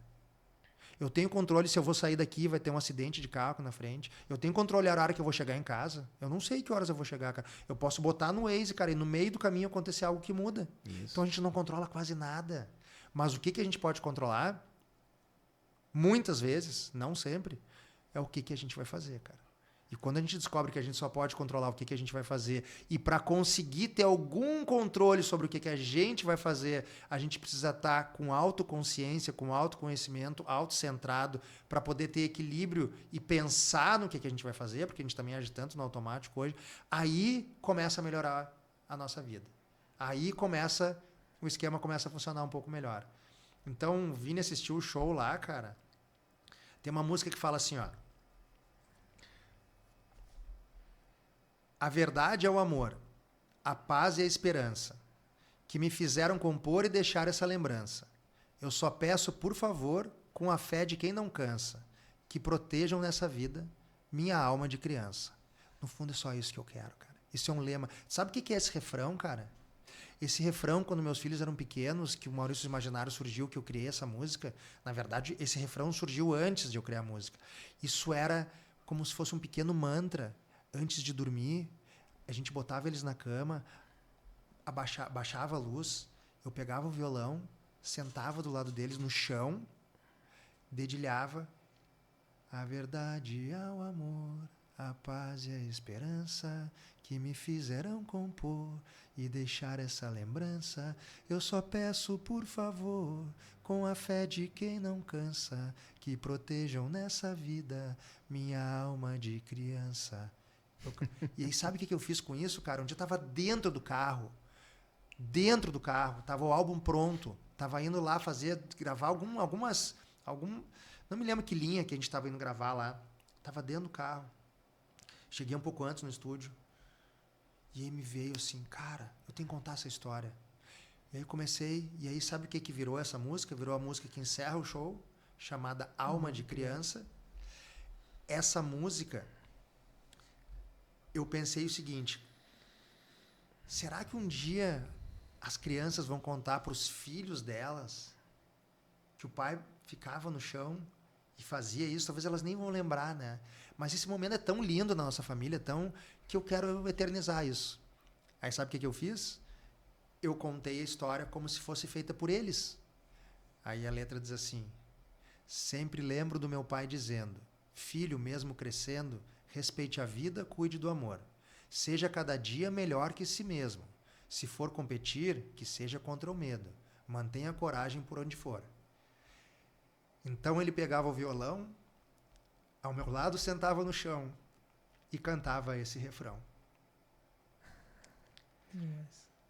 A verdade é o amor, a paz. Esse é o refrão da música, cara. E no final da música, porque sabe o que eu ensinava para eles, que é o lema dos imaginários? Viva com amor, fale a verdade e seja melhor do que tu mesmo.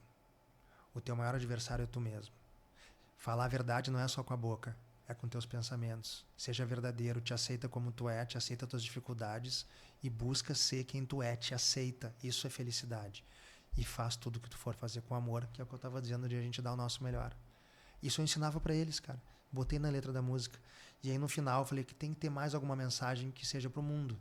E aí tem aquela parte falada na música que é: se moramos na cidade, campo, litoral ou serra, vivemos em sociedade, não sozinhos numa ilha. Então nossa imensa casa se chama planeta Terra e a humanidade inteira é nossa grande família. E aí volta pro refrão. Então eu arrepio, eu encho o olho de lágrima, porque tem história nas músicas, tem vida. Eu acredito nisso, cara. Quando eu fiz a música Vaquinho e o Porquinho, eu tava na estrada, cara. A minha filha não morava comigo, a mãe dela morava em Bagé. Eu fui buscar a minha filha, eu tinha que buscar ela em Bagé para me visitar em Porto Alegre. Então eu ia lá, buscava ela, ela vinha, a gente ficava aqui 2, 3, 4 dias. Ela era bem bebezinha. Depois eu levava ela de volta. E numa dessas, o meu pai foi comigo, dirigindo, e eu voltei com ela, daí eu ficava atrás com o carro, ela pequenininha. E aí, a gente passou numa fazenda, assim, tinha umas vacas e tinha uns porquinhos, velho. Difícil, né? Assim, tu conseguia enxergar da beira de estrada, tinha um chiqueiro, assim, tinha uns... E aí eu fiz a música Vaquinha e o Porquinho. E sabe o que fala a música Vaquinha e o Porquinho? Fala que as pessoas talvez não se deram conta, nós adultos, cara, que todos somos diferentes e que todos somos iguais. E eles se respeitam e por isso eles vivem em paz. Isso é para criança. Mas tem adulto que não entendeu isso até hoje, cara. Que todos somos diferentes porque somos únicos, mas todos somos iguais porque somos pessoas. E a vaquinha e o porquinho são iguais porque eles são bichos e eles são diferentes porque cada um é de um jeito deles. Então... E aí eu comecei a me dar conta que as letras tinham... que eu conseguia fazer letras para a criança de forma lúdica, falando dessas coisas, dessas emoções, dessas crenças, desses pensamentos que eu acredito, que a gente tem como fazer um mundo melhor. Tem 3 mundos que a gente tem, cara. É demais, né? Acabou o nosso horário? Não, cara, eu tô adorando. É demais, isso eu digo, aqui. tá? É sensacional a mensagem, né? Olha só, cara, a gente tem 3 mundos. Todos nós temos 3 mundos. A gente tem um mundo interno, a gente tem um mundo com o outro e a gente tem todo o resto lá fora. O universo, o planeta, a cidade, os bairros. Todos nós, enquanto seres humanos, nesse planeta aqui, a gente tem esses 3 mundos. O meu mundo interior, o meu mundo com o outro e o restante todo do universo. O mundo social, que a gente chama. E, cara, eu me dei conta que a gente nasce, a nossa sociedade nasce, cresce e vai sendo orientada sempre para olhar o mundo em relação ao outro. O que o outro vai pensar, o que o outro vai gostar, a roupa que os adultos escolhem para as crianças ir na festa, é para a mãe para o pai do outro ver, é para estar mais do que o outro, para ser melhor do que o outro. Competitivo. Sendo que a competitividade ela foi necessária para o nosso desenvolvimento enquanto espécie, mas hoje esse tipo de competitividade não faz sentido. Não faz sentido. Sim. Porque ela é vazia. É uma abstração que alguém inventou. O que é mais bonito, o que é mais feio, o que é melhor, o que é pior. Sabe o que a gente fazia, cara? A gente deixava as crianças desde pequenininho escolher a roupa. E eles sempre queriam ir de calça de abrigo, cara. Eu sou assim. O Vini é assim até hoje, Inclusive, cara. eu tô assim de calça de abrigo. Cara, e Eu eu tô nunca confortável. vi, a gente nunca brigou por cair, por sujar a roupa, e a gente nunca reclamou. E eu já vi olharem de cara feia. Cara, e quem olhava de cara feia, às vezes, é quem tava com um filho com uma calça engomada, assim, que a criança tava desconfortável, não tava bom pra criança, cara. Por quê? Porque a criança, então, ela desde pequena vai sendo ensinada a olhar para o mundo de fora, né? Eu comecei a falar isso porque o mundo interior, o mundo com o outro e o mundo social. E a nossa sociedade ainda vive se desenvolvendo e se relacionando com foco no mundo social, no mundo de fora. Tem um negócio, já deve ter ouvido falar, digital, chamado rede social, né? Acho que eu já ouvi falar. Isso está adoecendo as pessoas, cara. Tá, Ah, mas isso é um problema, é ruim? Não. Maravilhoso, a gente está fazendo algo aqui para botar na rede social. exatamente. O problema está sempre o uso que as pessoas fazem. É. Não é as criações. Eu falo em várias palestras assim, ó. O ser humano é o maior criador de inovações maravilhosas e é o pior utilizador das suas próprias criações. É o que eu falo da faca, né? A minha teoria da faca é essa. A faca corta um alimento e também mata, né? Então é o uso que tu faz. É como tu usa. Então, pensando nos 3 mundos, que a música, as palestras, os meus estudos, as minhas formações, o que eu estou buscando cada vez mais, cara? É autoconhecimento, cara. É isso. No fundo, o que eu estou fazendo hoje, o que eu estudo de graduação, de pós-graduação, de escrita, de livros, é pensando em me tornar um ser melhor. Me tornar uma pessoa melhor. Porque quando eu estou melhor comigo, cara, aí eu estou encontrando níveis de felicidade.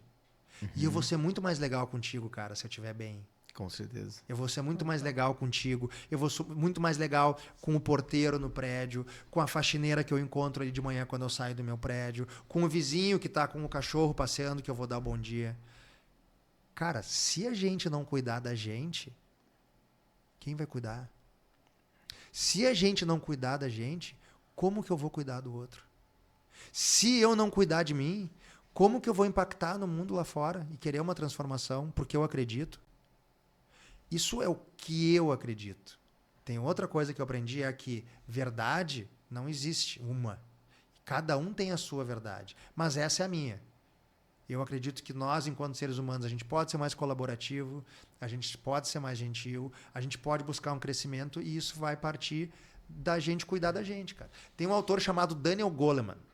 Esse cara trouxe de volta, já existia o termo inteligência emocional, mas ele trouxe com mais força e é o que é mais conhecido hoje, é do Daniel Goleman, um livro dele de 90, eu acho. E hoje ele dá aula de pós-graduação, foi meu professor aqui na PUC, inclusive, que ele fala sobre inteligência emocional. E ela nada mais é do que, com outras palavras, falar dos 3 mundos, que é o autoconhecimento, a empatia e as relações sociais. E a gente tem que cuidar antes da gente. Tem um exemplo muito fácil, acho que na pandemia falavam isso, né? Mas quando a gente voa no avião, cara, quando se pressurizar, eu tenho que botar máscara em mim para poder ajudar o outro, né? Não é coloca a máscara no seu passageiro do lado, coloca a máscara em ti. Isso não é egoísmo, isso é eu conseguir sobreviver e se eu sobreviver, eu tenho chance de ajudar alguém. Agora, se eu não sobreviver, eu vou, né? Vou dançar e acabou, não vou ajudar ninguém. Então, a gente se autocuidar é isso. Tu sabe que emoções é um tema que sempre foi visto como uma fraqueza, uma fragilidade, um problema, né? Tô falando de inteligência emocional, né? Por que eu trouxe o tema emoções? Sempre foi visto como uma fraqueza. Engole o choro. Não pode falar das tuas emoções. Como uma fraqueza associada à vulnerabilidade. Só que hoje também na ciência já se entende a vulnerabilidade não como uma fraqueza, mas como uma força. Porque quando tu te coloca vulnerável, tu tem que ser muito corajoso. Então, para eu chorar, para eu dizer que eu não estou bem, eu tenho que ser muito corajoso no mundo que a gente vive. Então, a gente falar de emoções é algo que nos transforma e que transforma o que nos cerca. E por que eu falei disso tudo aqui de ciência, né? De neurociência, de emoções? Porque eu tento levar isso através da música. Leva.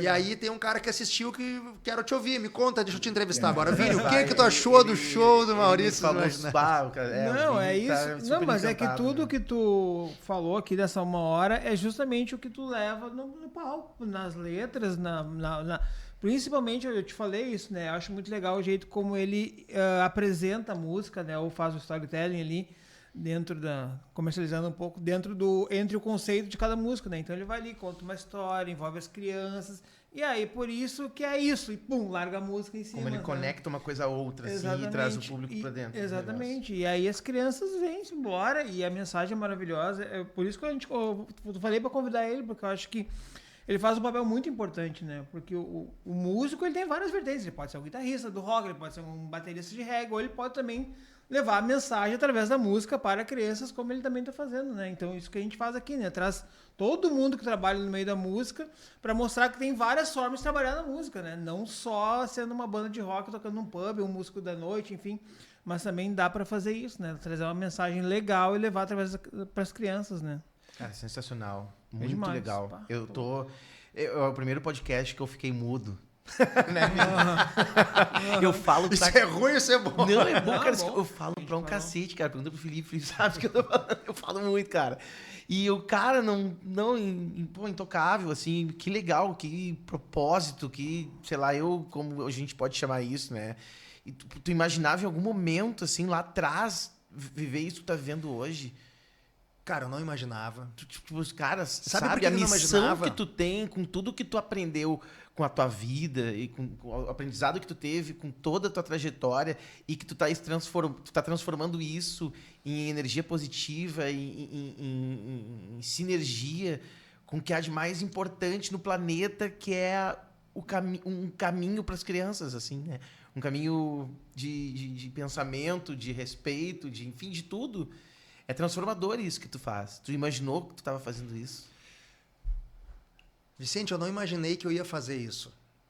Mas quando eu paro e volto em mim, cara, quem eu sou, o meu self, na minha existência, lá atrás, eu sempre fui um cara que gostei do cuidado, gostei da gentileza, sempre tive uma sensibilidade emocional de chorar mais, sabe? E não era algo depressivo, assim, era algo de emotivo, de sensibilidade mesmo, de me tocar pelo outro.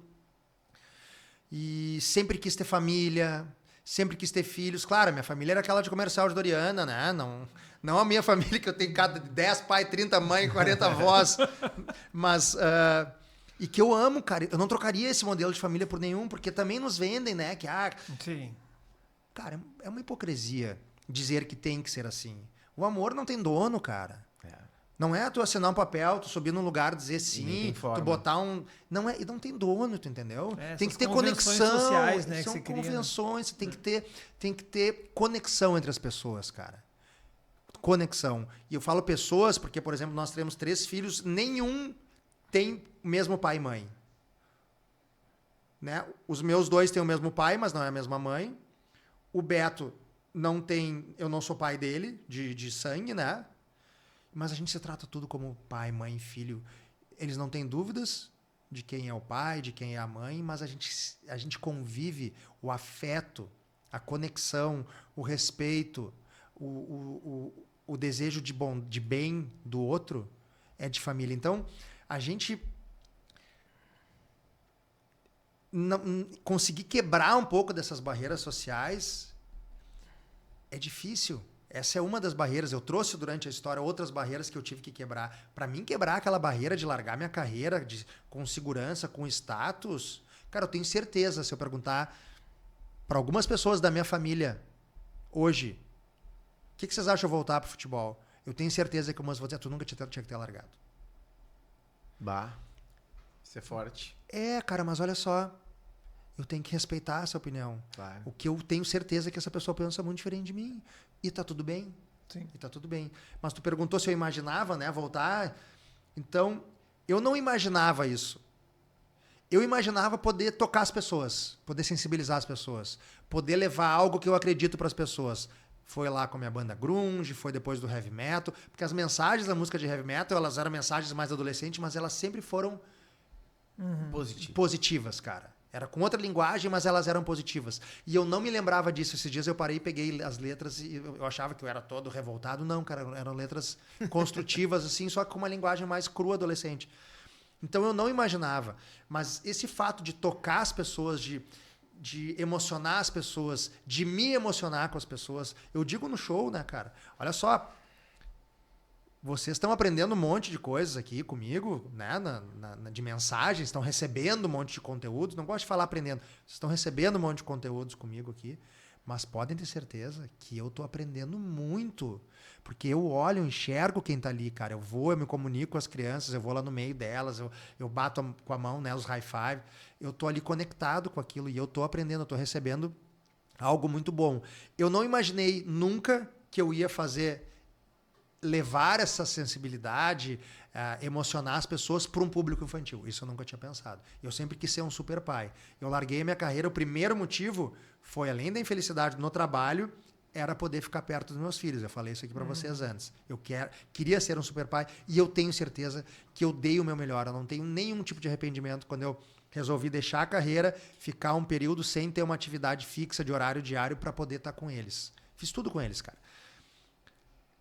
Mas quando eu fui trabalhar com a música infantil e eu fiz as primeiras oficinas com poucas crianças, cara, sem experiência de lidar com grupos de crianças, sem saber o que eu receberia de volta. E eu comecei a ver que o que a gente recebe do público infantil não tem igual, cara. Quando tu faz um show para criança, vamos começar pensando o seguinte, ó. Não tô fazendo campanha contra nada aqui, tá? Tá. Mas tu tá num lugar, cara, onde não tem discussão de casal, onde não tem álcool, onde não tem droga, onde não tem cigarro, onde não tem pessoas que deviam estar dormindo e...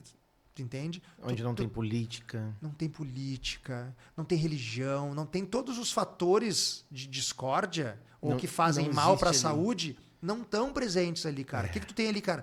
Tu tem energia, pureza, vontade e abertura. Eles não estão ali julgando, cara. É. Não vai ter uma criança que vai falar, aquele cara tá tocando mal, ó. Pô, Aham. eu sou Ah, músico, desafinou. né, cara? Não tem Tu isso. vai num show, cara, um monte de músico chato pra caramba falando Aham. mal dos caras que estão no palco, velho. Saco isso. Os caras estão se entregando, dando o melhor dele. Cara, se tu não gosta disso, então tá. Tu compra um ingresso pro show do Dream Theater, que ainda tem gente que vai falar mal, né? Sim. Ou do Megadeth, ou do Justin Timberlake. Pega os melhores que tem do pop, do metal, do rock, dos Stones e vai lá ver os caras, entendeu?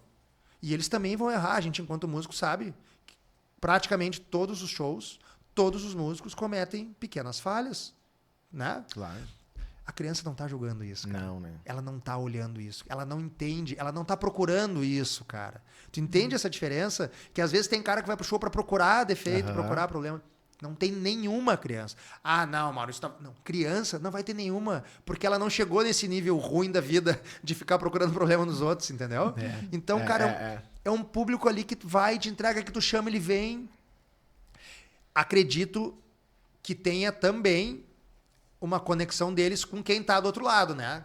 Eu ali, Sim, com certeza. a banda, Claro. o telão, o espetáculo, né? Não sei se é sempre assim, eu já fui em show, se o cara... Criança, velho, tu tem que entregar, Sim. se tu for muito... Mas é o conjunto de tudo. É, se tu for Impacto muito visual, lento, muito som, tudo. É. não conecta, né? Mas ter a linguagem disso. E aí, se tem algo que eu posso dizer assim, eu venho me preparando, não tem estar pronto, porque a tecnologia está mudando, os interesses dele estão mudando, as cores, as percepções, os símbolos. sentidos, os símbolos, os sentidos estão mudando, né, cara? A forma de ver, de enxergar, de ouvir. Então, o que eu tenho certeza é que eu estou sempre me preparando para conseguir fazer o quê? Para dar o meu melhor. E é muito gratificante, cara. Quando tu faz um show, que nem aquele ali que o contratante vem falar contigo, que os professores vêm falar contigo, que as crianças... Cara, eu saio de show de criança, eu ouvi coisas tipo assim, ó. Nunca mais vou esquecer esse dia. Eu te amo. Eu te amo. Maurício, eu te amo. E não tem nada, é criança, entendeu? Ela tá falando de que assim, é maravilhoso aqui que tu me proporcionou. É maravilhoso que eu vivi. O eu te amo puro, na essência do eu te amo. O que é o amor, né? Tu não consegue descrever. Cara, foi muito bom. Foi muito legal. Sensacional. E eu tenho certeza que eu entrego isso pra elas, que eu falo pra elas. Eu falo um pedaço do show, né? Eu amo vocês, crianças. Tem um pedaço de uma música lá que fala sobre isso, no Bom Dia, Luz do Meu Dia. E porque o que eu tô entregando ali, eu descobri sem querer, né? No final do show lá, a gente fez umas entrevistas, o Vini fez, e ele me disse, cara, a gente fez uma entrevista e pediu para Foi a coisa mais maluca do mundo. que resumissem. Foram umas 8 pessoas, 10 pessoas que eles 10. chamaram no camarim. Ó, vamos dar um depoimento sobre o show. Aí eles fizeram 4, 5 perguntas e uma delas resume em uma palavra o projeto, Maurício Imaginários. E depois eles me disseram que todas falaram amor, cara. Todas. Sem ninguém saber que tava falando, envolvido, a gente não Sem falou um nada. ouvido o outro. Então, Todo mundo falou amor. Todo mundo falou amor. A Jéssica tava arrepiada, meu. então É uma assim, quando uma loucura, cara. equipe, cara, uma equipe toda. E ele foi o último, desculpa, e ele foi o último, né? E daí quando ela perguntou pra ele, eu fiquei assim, ó, me consumindo assim, o que será que ele vai comer? Quando ele falou amor, eu parei na hora, disse, cara, é uma loucura isso, não. E eu falei pra ele na hora da entrevista, cara, todo mundo que a gente perguntou falou amor. É louco. Sabe o que significa isso, cara? Que eu tô conseguindo dizer o que eu quero. Porque se a minha palavra foi amor, e se todo mundo, sem ninguém se conversar, falou que a palavra que representa o projeto é amor, tem alguma coisa que tá funcionando no que eu desejo, que é o quê? Sim. Distribuir amor. Como que eu distribuo amor, cara? Com uma escuta, com uma mão, com um abraço, com um sorriso, com um olhar atento, pulando no palco, gritando, e aí, estão curtindo? Cantando uma música, cantando e olhando, procurando os olhos deles no meio da multidão. Eu faço isso, cara. Porque todas as músicas estão falando mensagem. Então, eu tenho certeza e eu tento olhar para o máximo de crianças. As crianças lá no fundo, que eu não enxergo o rosto, cara, eu aponto para elas, eu falo, tipo, é para vocês que eu tô cantando. Né? Tem esses aqui que estão encostando em mim, mas tem vocês lá no fundo. É para vocês, é para vocês. Quando um teatro grande, né? Uhum. E sabe o que eu recebo de volta, cara? Elas levantam, elas fazem assim, elas abanam. O que é isso? Qual é a palavra que eu usei várias vezes? Conexão, cara. A gente é humano. Vocês sabiam que tem pesquisas científicas, cara, feitas recentemente, já tem há muitos anos que é feita por um neurocientista brasileiro, o Miguel Nicoleles, e ele vem evoluindo nas pesquisas e de alguma forma simples aqui para nós, né, público geral entender, a gente efetivamente se conecta. Sabe a questão do sexto sentido, né, da telepatia, que usa essa palavra? Não é essa palavra na maneira que a gente usa, mas a neurociência já comprovou que a gente consegue fazer conexões, as conexões neuronais da humanidade, de alguma forma, ela está interligada. Tem experimentos, cara, com chimpanzés que um pensava e o outro fazia. Com sistemas elétricos. Que loucura. Então, Eu creio muito nisso. mas assim, a gente não precisa falar de nenhum tipo de nada transcendente, tá? Para não precisar entrar nisso. Eu respeito, eu acredito, eu tenho as minhas crenças, mas eu não quero entrar nisso. O que eu estou dizendo aqui é neurociência. A gente está, de alguma forma, conectado. Quando tu fica muito tempo olhando no olho de uma pessoa, quando tu toca numa pessoa, vocês nunca tocaram em alguém que deu choque? Uhum. Porque no fundo, a gente é feito de quê? Energia. Energia espiritual pode dar esse nome, cara, mas a nossa energia é atômica. A gente é feito de átomos, cara. A gente é feito de energia. A gente é feito de neurônios, de células. E o que é átomo? A gente aprendeu lá no início da física. É energia. O que os átomos fazem quando eles se conectam, quando eles têm contato um com o outro? Gera energia. Então a gente é energia. Nós somos milhares de pequenos pontos de energia. Então, na música, por que a música sensibiliza tanto? Não vou falar da minha música. Quantas músicas que o cara ouve e chora, que o cara tá meio down, o cara ouve... Os produtores sabem disso. Por que o show... agora a gente vai começar lá em cima, aí vai dar uma baixada, dá mais uma subida, daí depois no final. O que é isso que a gente tá falando de quê, cara? É energia. Subir a energia, baixar a energia. Não tem nada de místico nisso. A gente tá falando de Cara. funcionamento humano, cara. Então a música é isso. Então, se tu tem letras que falam... letras positivas... música animada, o cara tá ali picando em cima do palco levando e o público tá aberto pra isso, pra mim, cada show é o melhor show que eu já fiz. Por 2 motivos. Porque eu tô entregue, porque eu digo pra eles, hoje é o melhor show da minha vida. E o show que eu vou fazer depois, aquele vai ser o melhor da minha vida. Não é porque eu tô competindo com os shows, é porque o melhor vai ser onde eu tiver. O que eu tiver fazendo, esse é o melhor podcast da minha vida. Amanhã eu vou fazer outro? Desculpem, não é que é pior ou melhor. Aquele vai ser o melhor, porque o melhor tem que ser onde eu tô, cara. O melhor palco é o que eu tô tocando. O melhor público é o que tá me assistindo. Se é 2.000 ou se é 10, é o melhor público. A melhor palestra vai ser aquela que eu tô ministrando. A melhor aula vai ser aquela que eu tô ministrando. Cara, eu tô muito impactado. Eu não assisti o show, mas já ganhei um fã. Tu, cara, levou meu nível de consciência pra um outro lugar que não era música mais, né? Eu tô refletindo muito sobre isso. E, cara, eu fico muito impactado, eu sou muito emotivo também. Eu me emociono fácil. Eu me identifico em alguns pontos, assim, das tuas passagens, mas, claro, não é uma comparação, obviamente que não, mas de que quando eu escrevia minhas músicas quando eu era adolescente, que eu queria mandar mensagens do bem para as pessoas, assim, só, sabe? E isso me impactou muito, por isso que me prendeu.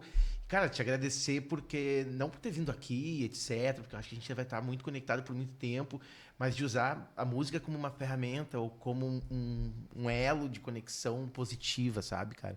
Não música só por música ou por Era nesse ponto que eu ia tocar. Tipo assim, ó, a gente grana, tem etc. esse podcast aqui porque a gente fala sobre mercado da música, né? E a gente sempre fala que o mercado da música, uma banda é uma empresa, que a música é um produto, e é isso também. Mas eu sempre falo muito no podcast, até fazendo quando eu falo isso, a música, antes de ser produto, ela ainda é arte. E a arte é aquela coisa que passa uma mensagem, que transforma quando tu te apresenta ela, né? Seja um quadro, seja uma música, seja um filme, seja um livro. Então, hoje o que a gente falou muito aqui é como a música, ainda antes de tudo, é arte. E passa mensagem e transforma pessoas. Esse episódio pra mim foi... Principalmente transformação. Exatamente. Principalmente. Mas lembra que eu falei Principalmente. eu falei algo lá no início. Puxando o gancho que tu trouxe. A música é alma. Música é essência. Música é emoção. Música é criatividade, é transformação, é adaptação, é percepção de mundo, é leitura. Tudo isso é música. A arte é tudo isso. Mas lembra lá atrás que eu falei que eu ia fazer algo que eu amava? E que eu tinha que sobreviver disso? Então, eu não fiz música infantil por dinheiro. Exatamente. Mas quando eu criei o projeto e eu fui estudar, eu descobri que um dos projetos, que um dos estilos musicais e produto, roupa, pelúcia, caderno, que mais monetiza é o infantil. Então eu não procurei o mercado que mais dava grana, Mas tu encontrou. mas uma eu forma fui de trabalhar monetizar no o que tu mercado faz. e descobri que esse mercado tem como ser. Ah, Maurício, então tu tá ganhando muito. Não tô, porque não quero isso, cara. Eu não entrei pra ganhar grana, lembra disso? Eu quero só conseguir fazer o que consigo fazer ali as férias com a minha família aqui, ir pra praia, no litoral, consigo pagar o colégio dos meus filhos, conseguimos morar num lugar tranquilo, que não é de luxo, mas que me dá conforto. Consigo. Tá bem, cara. Ah, quero de vez em quando. Eu adoro viajar. Eu viajei muito, né, na época do futebol. Mas eu não tenho essa ânsia de que eu tenho que ganhar dinheiro para viajar. Sabe o que eu quero, cara? Eu quero poder estar bem perto das pessoas que eu amo. Porque com elas, não importa onde estiver. E eu falo isso para as crianças. A gente, quando tem filhos separados, né? Eu não sei nunca o que os meus filhos ouviram na casa das mães deles, né? Mas o que eu sei é o que eu dizia para eles. E eu dizia para eles: filho, filha, onde é que tu é mais feliz? A primeira vez que eu perguntei, os dois me olharam: é aqui, pai. Eu falei: posso ensinar uma coisa para vocês? Sabe onde é que é o lugar que tu é mais feliz? É o lugar onde tu estiver. Então, quando tu estiver aqui, que seja o lugar mais feliz. Mas quando tu estiver na tua mãe, que lá seja o teu lugar mais feliz. Quando tu estiver na escola, que lá seja o teu lugar mais feliz. E assim por diante. E aí depois, na outra visita deles, no outro convívio, perguntei de novo. Deixa eu perguntar uma coisa, porque eu sou brincalhão, né? Deixa eu perguntar uma coisa, vamos ver se vocês lembram aqui, vamos fazer uma prova. Onde é que é o lugar mais feliz? Daí os dois. Onde a gente tá, pai? Que eles levem isso, entendeu? Isso. Porque, cara, hoje o Brasil é o país mais ansioso em níveis de ansiedade. O Brasil é o país com maior nível de ansiedade no mundo. É o país com maiores níveis de depressão da América Latina. O nosso país. de forma muito simples. A ansiedade, cara, é eu viver o que eu não vivi. É eu viver o futuro. É eu olhar o que não existe ainda. E a depressão, normalmente, ela está ligada à ruminação, a lamentos do que já passou. E isso é um grande exemplo de que a gente não está onde a gente está. Que é o que eu ensinei para os meus filhos lá pequenininhos. Que tu tem que ser feliz, ou se tu não estiver feliz, né? Porque a felicidade ela é transitória também, onde tu estiver. E para eu estar, para eu ser onde eu estou, eu tenho que tomar consciência de onde eu estou. Eu tenho que saber onde eu estou. E aí eu esqueci de falar, uma das formações que eu fiz é como capacitador em mindfulness. Que nada mais é que uma forma de tu reconectar com o teu interior e aonde tu estiver, de ancorar a tua percepção em ti mesmo. E isso é transformador. Ah, mas isso é religioso? Não, cara. O mindfulness, ele está dentro do construto da autocompaixão que é estudado cientificamente dentro da psicologia hoje em dia. A neurociência já provou que sessões de mindfulness diária por um período de 20 minutos, por 8 semanas, já mudam a plasticidade do teu cérebro. Que massa. Que sensacional. A gente precisa encerrar, né? Apesar de cara, não querer. Eu ficaria te ouvindo 5 horas. Eu Cara, ficaria falando Não, muitas e horas. eu ficaria falando. A gente precisa encerrar. Muito obrigado. Eu que agradeço a oportunidade de estar com vocês aqui. Pô, Maurício. Que isso, cara. Obrigado, viu? Valeu. Foi muito sensacional. Esse é o episódio 1, então, do Maurício Esse Imaginários. não. Cara, depois, por favor, né? Vamos fazer mais. Que isso é muito legal. É muito transformador, é muito... Bota a cabeça da gente pra funcionar. É importante muita... trazer ele de outra ótica, né? É, cara. De outra ótica, É né? muito o que a gente legal. fala aqui. Isso É, muito legal. exatamente. São óticas diferentes. Acho que a proposta desse nosso... Não é um trabalho, mas é da nossa entrega para fazer esses conteúdos. É isso. É enxergar e escutar diferentes pontos de vista sobre o que a gente mais ama, que é se conectar com música, com arte, com Pessoas. transcender energias através de arte, etc. E ouvir a maneira que tu conduz isso, cara, é transformador de verdade. Eu tô sendo muito sincero, não tô falando porque a gente tá gravando. É muito legal. Não. A maneira que tu enxergou um negócio, porque também é um negócio. Só que tu uniu várias coisas, assim, né? Tu conseguiu encontrar propósito e negócio, enfim, eu nem sei explicar, mas eu senti. Isso é mais legal que tudo. E sabe o que eu saio daqui muito feliz hoje, cara? Muito mesmo. E também é de coração. É que ao longo da trajetória do Maurício Imaginários, eu vim conhecendo muitas pessoas legais que foram se agregando ao trabalho e ao projeto. E hoje eu saio daqui com a certeza de que eu conheci mais uma pessoa. Eu conheci o Vini semana passada e hoje o parceiro dele aqui, que tem, assim, senti uma conexão no sentido de, cara, conexão não é transcendência. Cara, a gente fala a mesma língua, a gente entende o que tu tá falando, a gente achou legal o que tu tá falando. Eu gostei de ouvir vocês. Então isso, cara, é uma forma de estar conectado e de que dá para construir algo a partir daí. Dá. Perfeito. Entende? Dá para construir. Se a gente se ajudar apresentando alguém, ou a gente vai criar algo novo, porque todo mundo tem, né, suas áreas, tem a parte comercial, tem a parte do negócio. Como a gente vai criar algo a mais ou algo um pouco diferente disso que tu já está fazendo para conseguir impactar mais gente e monetizar isso? Então, para vocês dois, para quem está nos assistindo, se a gente for fazer algo que vai melhorar o mundo e isso puder ser remunerado para a gente poder cuidar das nossas famílias e também levar para outras pessoas, que a gente adora ajudar, né, cara? A gente está dentro. Que aconteça, né? É isso Legal, aí. Vini. Pô, Obrigado. obrigado. Tamo junto. Que legal, que legal. Né, já tô com 1 milhão de ideias aqui. Eu quero escrever projeto, levar esse show aí pro estado inteiro, depois pro Brasil. Pô, isso tem que acontecer, tem que ter toda semana, esse cara. Tem que estar toda semana em algum lugar falando sobre isso. Legal. Felipe, obrigado. Também tá lá nos comandos lá dos negócios, lá, mexe, vira, se sai, vai no banheiro, volta, toma água, cai, quebra coisa. Buscou a Cris lá embaixo. Daqui a pouco eu vi ele sair, voltou com a esposa dele lá da porta. Foi muito legal. Eu não vi nada aqui. Não, e a gente fica assim, meio olhando, será que tá tudo certo? Será que tá tudo bem? Mas eu fiquei, pô... Cara, quanto tempo deu? 2 horas. Me parece 10 minutos mesmo, assim. Eu curti demais.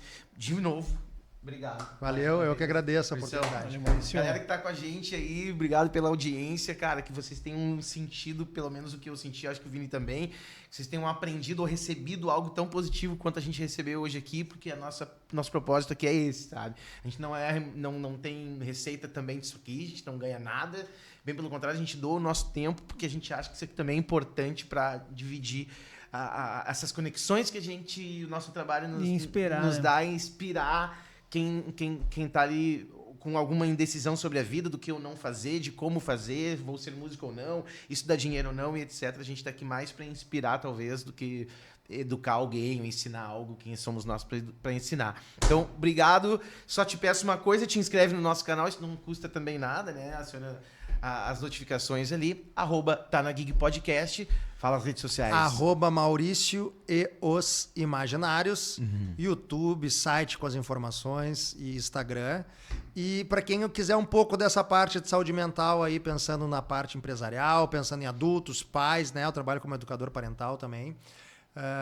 Maurício Psicoeduca. Tem 2. Maurício Psicoeduca. Gostei disso aí. Vamos levar lá pro Empreender 40 mais, hein? Tem que ter a palestra Boa. Hein? Boa. Empreender 40 mais. Vamos falar aí com a galera. Vini Oliveira, já falei o teu Instagram, o Vicente Neto. Então, galera, valeu. Muito obrigado hoje com nós aqui. Maurício e todos os Imaginários. Os Imaginários. Aí, valeu.